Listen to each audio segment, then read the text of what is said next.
Hello everybody, I'm Tom Morrill, President of the Peach Regional Chamber of Commerce. And my guest today is Dr. Daryl Fineran, Superintendent of the Peach County Schools.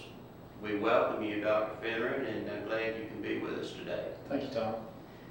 As we get started, we know that a lot of you have one thing on your mind, and that is the ESPLOST and the building of the new high school. So we wanted to take this opportunity to talk to Dr. Fineran about that, and so we'll just break in and start out with that.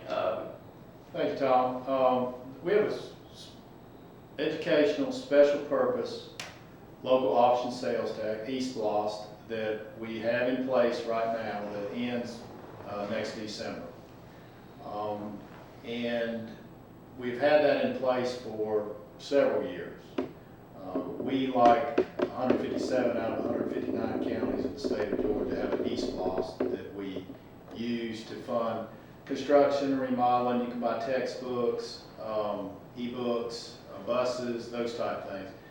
The ESPLOST is used to offset and keep from raising property taxes for landowners, homeowners, that type of thing. Can't use it to pay salaries of teachers, but you can use it for construction, repairing roofs, HVAC systems, and those type of things. In our particular county, Peach County, we're very fortunate to have an interstate that comes through, and we return on our revenue. We get about $300,000 a month, and sometimes we have a little higher than that, which comes about $3.6 million.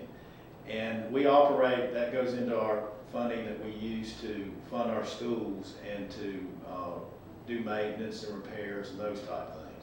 You also use that money if you need to do major capital renovations, or you need to do build new schools and that type of thing. Hunt Elementary and K Road were built with the ESPLOST that was prior to this one. That's how those two schools were built. We're still paying off some bonds with that, but that will all be paid off by December. But that's an ESPLOST is a tax, again, that everyone pays, and you pay it when you purchase goods and services in the county. And the estimate, in a county like ours with an interstate, is 35 to 40% is paid by people that pass through the county or visit or shop in that particular county. Just like if we were to go to Bibb or Houston or Dooley and spend money, at a gas station or whatever to buy things, we're actually helping them to build their new schools and construction and that type of thing. But the ESPLOST, the current ESPLOST, again, expires in December, and it is on the ballot now to vote on. And actually, early voting has already started on Monday, and will continue to the March 13th with the final election day on March 17th. But this is not a new tax, it's a continuation of the penny. Your taxes won't go up, in other words, when you buy things, but we're in the same boat as the city government and the county government that has to have what they call LOST, local option sales tax, in order to function, to keep property taxes down. Now, I understand one of the projects that you want to at least partially pay for with the ESPLOST is a new high school for Peach County. Can you tell us about that? Well, in this bond referendum that you would be voting on, it's very specific in order and explicitly states that the majority of the funding will be used to build a new comprehensive high school facility with up-to-date science and vocational labs, course room, art rooms, band rooms, all the things that you have in a new building that's up to code, all your handicap accessibilities, all your lighting, everything that's current, your science labs, the right sizes, classrooms, the correct sizes, all those type of things. Generally designed, to last another 50 or 60 years. That would be the major bulk of that money. If you earned around $18 million, which we should with that ESPLOST, would go toward that, along building a new high school, along with state entitlement. And state entitlement money is they give us quite a bit. We've earned quite a bit for new construction. We've earned anywhere from 13.5 to 16 million, and that amount varies because they look at your enrollment when you apply, and they take the last 4 years, and then it also depends on what your your FTE count is, you know, if you're. And that's the count per Yes. number of students Right. in the school. The more students you have, the more money you earn. Okay. And it hurts, it gets you both ways. If you're adding students, you're going to earn more money, and if you're losing students, you're going to lose some money. And then it also depends on what buildings you have in your system and how much entitlement you earn. Well, basically, the easiest explanation for me has always been when I talk to my two schools that are the newest, High Elementary and K Road, that are a couple years old. In just a few years, they'll start earning money for HVAC renovations and those type things. We'll actually start earning dollars from the state for renovations on those buildings. A good example of how entitlement works, the old Hunt Elementary that you're familiar with is It's currently not being used. That's right. We don't earn any money on that. In other words, we've gotten all our entitlement from the state, and the state has said we don't want kids in there, so you don't earn any money for it. So that's kind of how the entitlement thing does. Now, the legislature appropriates it every year. That's how people build new schools. There's no way to build in your budget an infrastructure to build new facilities, and this is a way that you do to build new facilities or to renovate existing facilities. So it's kind of like an accumulated depreciation in that a building that's obsolete no longer gets funded, and the older it gets, the less funds you get. Right. And likewise, as you get a new, their logic is, and it's actually a good one, is you build a new building, and eventually in 10 years you start earning money again to build new buildings. So again, the whole process is designed, the state is screaming at you, they want you to do new construction. In other words, we'll pay you $84 a square foot for new construction, but we'll give you $10 a square foot to renovate. I see. Yes, sir. Now, you've spoken with several architects. What do you think the cost estimate of the new high school will be? Well, they built Marion County over here for $122 a square foot. And that was in the last year or so? Years, and everybody always gives that. I think you're looking more of 130, 135 square foot when you start looking at furnishings and everything, down to a turnkey project and getting everything that you need in the high school, including desk and equipment and those type of things. So now, what does that? It always depends on what you put in the building. They'll tell you how many classrooms you have to have based on the size, and then they'll tell you how many special ed classrooms you have to have, the chorus room, and the media, the size of your library and media center that we call them now. We don't call them libraries anymore. All those type of things that the state will dictate that, and down to what you have in that building. But when you get a new building, you get all the technology infrastructure that you're supposed to have, and of course you get all the safeguards and the security systems, and you get all the state-of-the-art equipment to start with, and you get a design that's designed to supervise and safe for kids. And you got a lot of different things that you get when you build a new school. And likewise, like I said, the state we only earn, to give you an example, we earn $3.5 million if we were to renovate the current high school, and you'd have to come up with the rest of it with local money, with property taxes, or an ESPLOST, or a combination of all. But they'll give you close to $13.5 to $16 million, depending on when you apply for new construction. So basically, they want you at a certain point. Now, your buildings have to earn that right, and ours have, based on the age and appreciation of where they are for you to do new construction. They don't let you just take a new school and build a new school. But Well, do you have any idea how many square feet will be needed for the new school at this point? I always go by classroom sizes and what you earn, and if you start talking about 50 classrooms, and then those classrooms mean special ed and all the different things, and you do it by size of students. And then when you come up with the size of students that we build for growth, we have 971 students now, and you always build for growth. So we build for 1,100 or 1,200 students, and that dictates your square footage. Because all those things are going to come into place. Now, my suggestion is do the cafetoriums that they do now, where you have the stage and the lunchroom, and you got to have the gym and all those type things, and get all the things that you need for art and course and those things, and you get all the special ed classrooms and everything that you need for that. Are you comfortable that the amount that we will get from the state and from the ESPLOST will cover the cost of the high school? I think we'll be pretty close. because, and again, it's like you and your wife building a house or whatever. It is what you decide ultimately to put into it in the planning process and what all that encompasses. Because when you do build new construction, you're allowed to build the parking areas and the baseball fields and the softball fields and the tennis courts and the soccer field and the practice fields for football and all those type of things. That's one of the advantages of new construction over renovated. They don't give you any money to do any of that when you renovate. It's inside your walls. And Which school property. That's right. That's right. I see. And this ESPLOST will be on March 17th is the final vote, and it's actually a referendum, I guess. It is. It's the only thing on the ballot, and it is currently, you can vote now, early voting, and then I think that stops March 13th, and then the election day, official, the big day, of course, is March 17th. But it's a, there's a lot of reasons, to go ahead and do this is not unusual to have a ballot in March or to have the other thing on the ballot.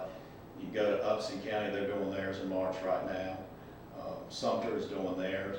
The reason is you want to have a seamless transition. It would cost us $300,000 a month to wait for it if we waited till November, and that we would not have revenue coming in. And also, we don't know what's going to happen with the excise tax thing. If you get your election in before July 1st, whatever they do, and we pretty much got a good handle on what's going to happen, with school systems and all, in terms of the tax on a gallon of gas that's going through the legislature right now. But if you get it voted in now, you're good for the length of this one, which ends in December, and also the next 5 years. I see. I see. Just a question that everybody is asking is what will be done with the old building if, in fact, the new high school is built? And those are legitimate questions, and knowing a lot of the history with vacant buildings and the hospital moving and those type of things, I certainly understand it. Don't have all the answers, but remember, we're in that building for a minimum of 5 more years.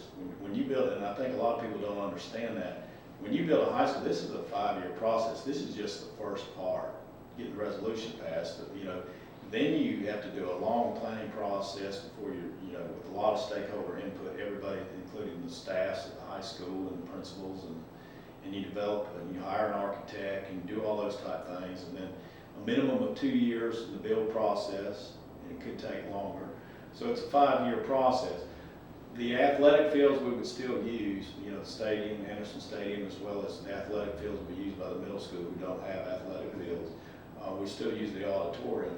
But legitimate questions, in the school business, we don't want to have vacant buildings. First of all, they're hard to maintain, and vandalism and all those type of things. We want them either demoed or back on the tax rolls in some way. And we're actually in the process of one of our buildings trying to get it, seeing if there's any interest in anybody purchasing it. And if there is, we'll advertise it for sale and hopefully get bids on it and get it back on the tax rolls. But it's a question I really don't know all the answer. There's a lot of things you can do. I mean, the last place I was in Wayne County, they took Jessup Elementary and made it into instead of spending a couple $1 million on a new police facility, they used it for the Boys and Girls Club, and the police department got a facility, and they did locally, they had some money saved up and were able to get a great new police station, based out of one of the wings and that type of thing. I also sold them before, put them up for sale, and a church buy them and use them. So, but like I said, you don't want to be in the business of vacant buildings. The older buildings prior to 1970, sometimes have asbestos. They had an asbestos. And you have to deal with that removal. We're fortunate that wouldn't happen at the high school, but it does happen in older buildings. But like I said, it is certainly understand that, but I don't give definitive answers about something. There's a long time to that process before we would have a vacant building, on the high school campus. You mentioned it would probably be 5 years before the new building is built. Would you wait until the money is mostly brought in and accumulated before you start the building, or will you issue revenue bonds? Daryl Fineran, this is just Daryl Fineran's personal, I like to have a little bit more money and comfort in ESPLOST revenue, you know, in before the process starts. But you would eventually have to issue bonds to do that process.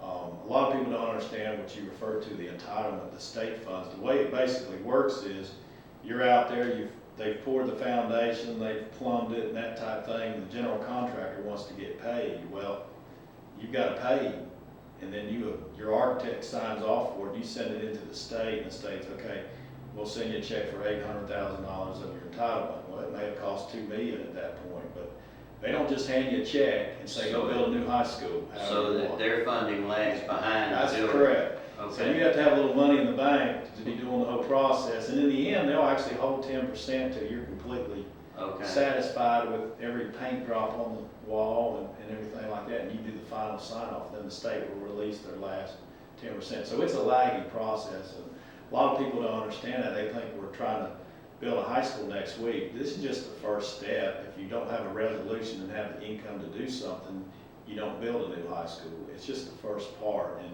And I'm realistic. I think, you know, architects can tell you they can do it faster, but you know, it's probably about a 5-year process. And what is the normal cost overrun? My wife and I built a home in the mountains, and our cost overrun was about 400%.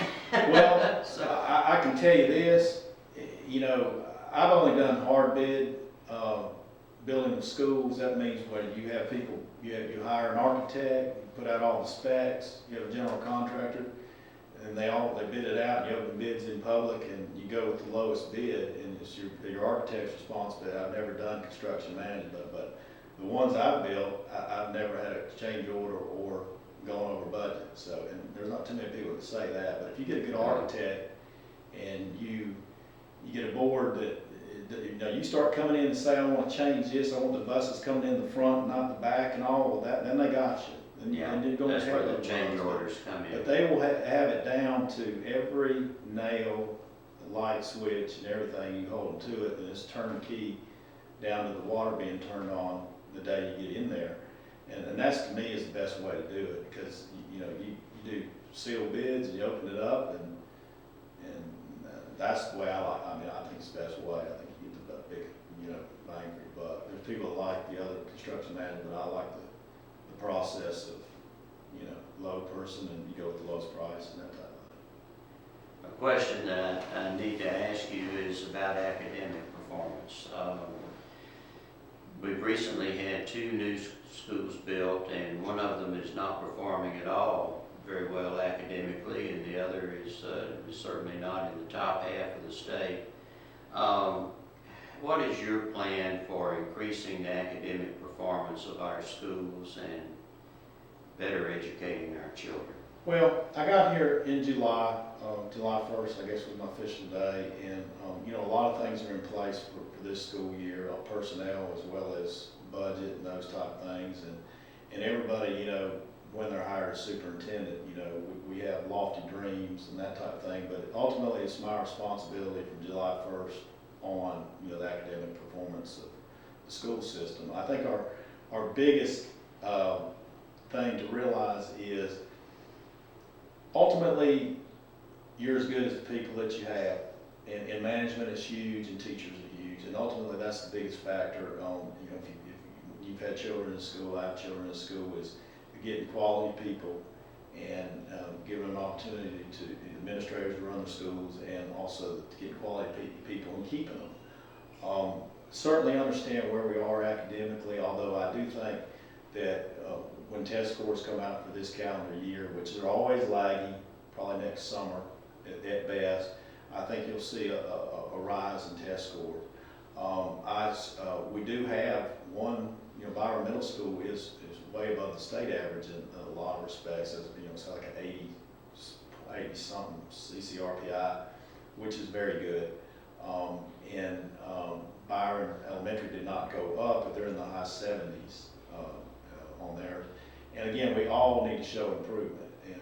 And ultimately, I think the biggest thing is in the short term, getting in here has been us to really analyze our data, and that's what a lot of, down to the individual kids. So as we develop the data teams and those type things, the county level people, making sure that the school level is doing what they're supposed to, and that part of it down to the individual teacher, where every teacher is responsible for the kids they teach and their performance. And that's what most systems have done the last 10 or 15 years. I do think we were lagging a lot in that, but I think we've addressed that in the accountability pieces there, and the accountability piece for the principal, over the building, and the teacher in the classroom over those kids. We've got to keep making strides. We need to offer more vocational classes, as we've talked about, in careers and welding and that type of thing, and more dual enrollment if we can't afford a teacher. Then more dual enrollment opportunities, vocational wise, Central Georgia, or anybody else that we can get that's interested. One of the big factors of the dual enrollment and those type of things is a lot of times our kids can't get there. And we also have 7-period days, so you got travel times and all. So the best case scenario is when we have the colleges coming to us, professors coming there, and we have those opportunities. So we've got to increase more of those opportunities, and that's in the planning stage. And we should have welding. I'm going to have welding somehow, and finances somehow next year. We are quite excited as a chamber, because that was part of our education initiative for 2015. Sure. Was to bring back the vocational skill trades, especially those listed, those 8 or 9 that are listed on Go Bill, Georgia. And we see that to be a real key for bringing in quality workers for industry in the future. And we're getting kids right now signing up for classes and all, and they have to pass, a lot of people don't understand that they do have to pass an entrance exam, even for technical school and all those type of things. And we're encouraging more kids to take that exam so that they do have the opportunity, even if it's not this year and they decide next year they want to do it, they do have that opportunity. Sure. And that's a big factor. That's going to be one of our initiatives. I want more people tested so there's more of a pool and more kids can make a decision, even if it's not this year. Of course, they have to have an SAT or an ACT score to dual enroll, in the academic courses with the colleges, but the vocational classes, they also do have to pass an entrance type exam, and then work with them to get them up if they don't make it or that type of thing. But the key is they have to show the interest in those classes, and if we can get kids that are interested in criminology or different things, we'll get the teachers there, and they're committed to getting the Central Georgia is committed, and they keep changing their names, so I keep saying Central Georgia. Yeah, I understand. So I forget sometimes, but we've got to do a better job with that, and we've got to do a better job of, in every area, and we got to earn our stripes every day, like they used to say, but, I think we're making some strides, and time will tell, but I think everybody's on point right now and understands that we've got to produce and do a better job. Well, as we conclude this interview, is there anything that you would like to add? Well, I think that the ESPLOST, of course, is a huge economic turn, I think, for the county. And of course, that's pending, and that's, as a person who's financially responsible for the $30 million budget and 463, I think, employees and 3,600 students, I think it's pivotal for a community and how they respond to growth and what they want. I think you send a strong message, and like I said, what you want in a county, if you want businesses to come, or you want people to stay, or you want people to decide to live here, and you have to have a good educational system, and you have to have good facilities, and you have to have a good hospital, and I think you have to have a good rec. I think, rec department, I think those 3 things that are huge is everything. Having lived in towns like Jessup and Kingsland and Statesboro and Claxton, I think I understand that, but I think we are in a pivotal situation here, in terms of getting economic growth and those type of things. If we can, get facilities that we need and attract people to live here and pay taxes, and we need young folks with kids that stay here and pay taxes. So as we get older, they can pay some taxes too, and raise their kids here and do business in Peach County. I just think it's huge, and it always works out that way.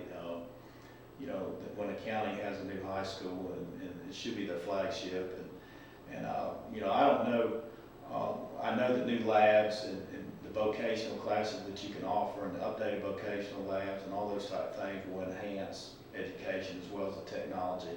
But like I said at Kiwanis, whatever, I've never heard of a new school building decrease in academics. And you know, the thing that keeps me awake at night is my comfort level with the safety and security of our current high school. I'm comfortable with the other buildings, the one access in and buzzers on the door and that type of thing. But when you have 6, 7 different buildings, and it's built like a 1960s style school, the safety and security of kids is really concerns me, and it would anybody.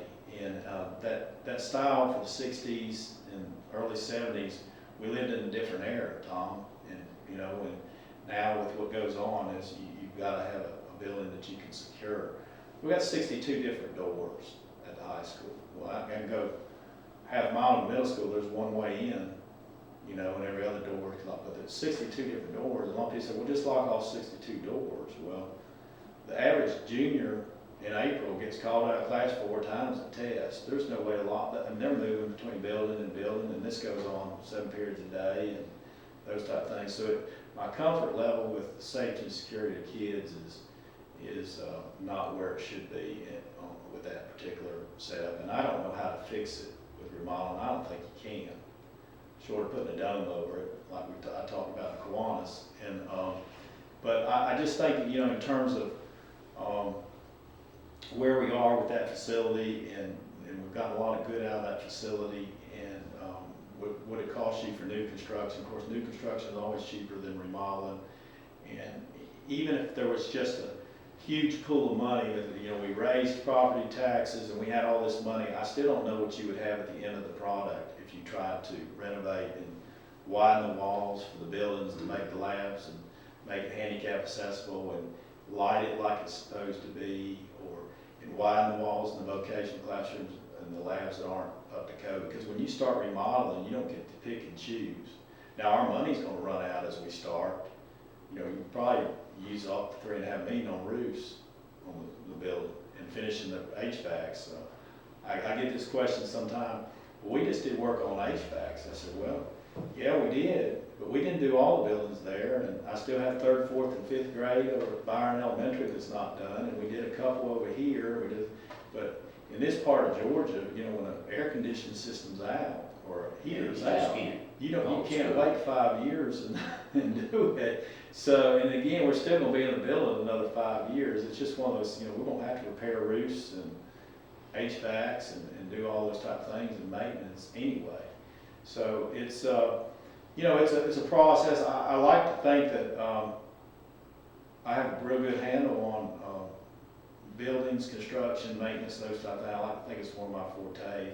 If I didn't think it was the best thing for Peach County and the best thing for the taxpayer, and ultimately what's right for kids, I wouldn't have ever brought it up. But they've been talking about it for years.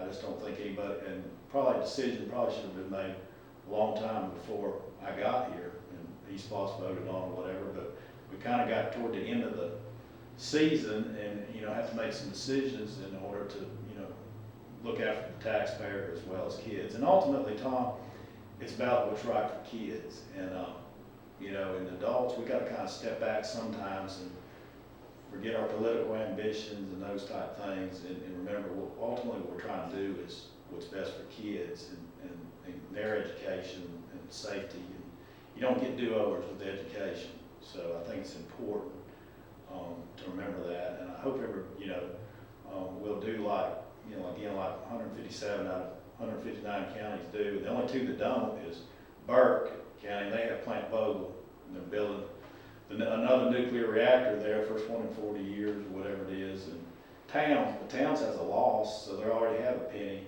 but they don't have a SPLOST, so they don't have 2 pennies. But there's 10 counties, including Houston, that keeps a penny on the dollar for the loss, and they do an ESPLOST for construction, so they do 2 pennies on the dollar. So we're not thinking up something new. We're trying to do the same thing Crawford and Dooley and Taylor and everybody else does to budget. Dr. Fineran, we understand that the Peach County schools have produced a video which is a summary of the public hearing that was held recently, a couple of weeks or so ago. And I was wondering if you would please introduce this video to us. Sure, be glad to. We actually had some parents that did this and probably did a lot better job than I could have done. Some parents had put together, and it's actually a very good one. It started on one of the school websites. And so I think at this point it's on all the individual school websites as well as the Peach County Schools website. And it's actually on also on a Facebook site. So and we'll want to put it on the chamber site as well for people to review. And it just gives you a brief 6-minute synopsis on what would happen if ESPLOST should pass and the new construction of the high school and that type of thing. So I think it's very informative if the listeners and watchers get a chance to view it. Okay, thank you.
Dr. Fineran, that was a very useful video and very informative. And do you have any last comments you would like to make about the video, or anything else you'd like to comment about?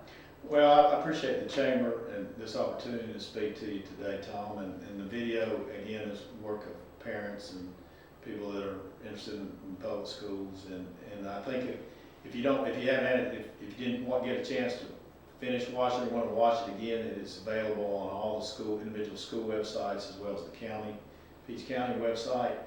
And if you have any questions about anything, pick up the phone, give us a call, or call me, and I'll be happy to try to answer your questions. And again, I appreciate the opportunity to be here, and thank you. Well, we thank you so much for being with us. And for any of you that would like to see this video, you can also see it at peachchamber.com. And we thank you for watching this presentation, and hope you have a great day. Thank you.